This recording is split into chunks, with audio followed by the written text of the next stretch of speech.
നിന്റെ പുറത്ത് നിന്ന് നിസ്കരിക്കലാണ് നിന്റെ ഖൗമിന് വേണ്ടി മാത്രം നിർമ്മിക്കപ്പെട്ട പള്ളിയിൽ നിന്ന് നിസ്കരിക്കുന്നതിനേക്കാൾ ശ്രേഷ്ഠം.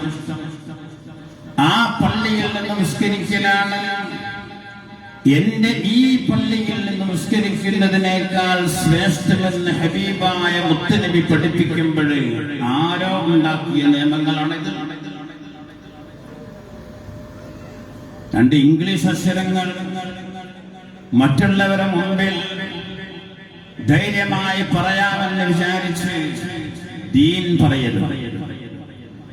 അതറിയില്ലെങ്കിൽ അത് പണ്ഡിതന്മാരുടെ കടമയാണ്, അത് അവരോട് ചോദിക്കണം എന്നാ പറയുന്നത്. ഉത്തരം ആ ചോദ്യത്തിൽ കഅബ തൊടാൻ പെണ്ണുങ്ങൾ പോകുന്നുണ്ടല്ലോ, പോകുന്നുണ്ട്. വേറെ എവിടെ പോയിട്ടാ കഅബ തൊടാൻ? ഇവിടെ ബദിയടുക്കയിൽ വന്നാൽ കഅബ തൊടാൻ കഴിയും. മാലിക് ദിനാർ പള്ളിയിൽ വന്നാൽ കഅബ തൊടാൻ കഴിയും. കഅബ ശരീഫ് തൊടണമെങ്കിലും കഅബ ശരീഫ് തവാഫ് ചെയ്യണമെങ്കിലും അതിന്റെ ചുറ്റുഭാഗം നടന്ന് ഹജ്ജും ഉംറയും എന്ന മഹത്തായ അമലുകൾ ചെയ്യണമെങ്കിൽ കഅബയിൽ പോകണമെന്നറിയാത്തവരാരാണ്?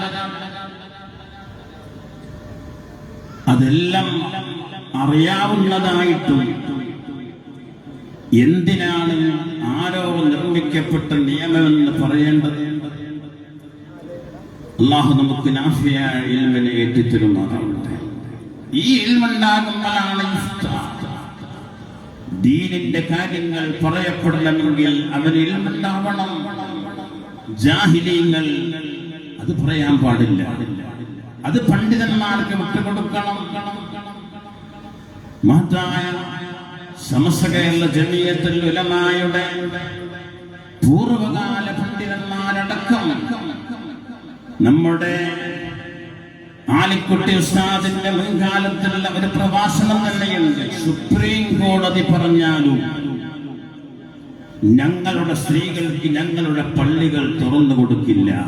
സമസ്തയുടെ തീരുമാനമാണ്, മഹാനായ ശംസുൽ ഉലമയുടെ തീരുമാനമാണ്, കണ്ണിയത്ത് ഉസ്താദിന്റെ തീരുമാനമാണ്. ആ തീരുമാനത്തിനെതിരിൽ ആര് പറഞ്ഞാലും ലോക മുസ്ലിമീങ്ങൾ അത് അംഗീകരിക്കുകയില്ല. ഞാൻ പറഞ്ഞു വരുന്നത് ഈ കാലഘട്ടം ഇന്നൽ ഇൻസാന ലഫീ ഖുസ്ർ ഇല്ലല്ലദീന ആമനൂ വഅമിലുസ് സ്വാലിഹാത്തി വതവാസൗ ബിൽ ഹഖ് വതവാസൗ ബിസ്സബ്ർ. മനുഷ്യർ നാശത്തിലാണ്. കാലത്ത് തന്നെയാണ്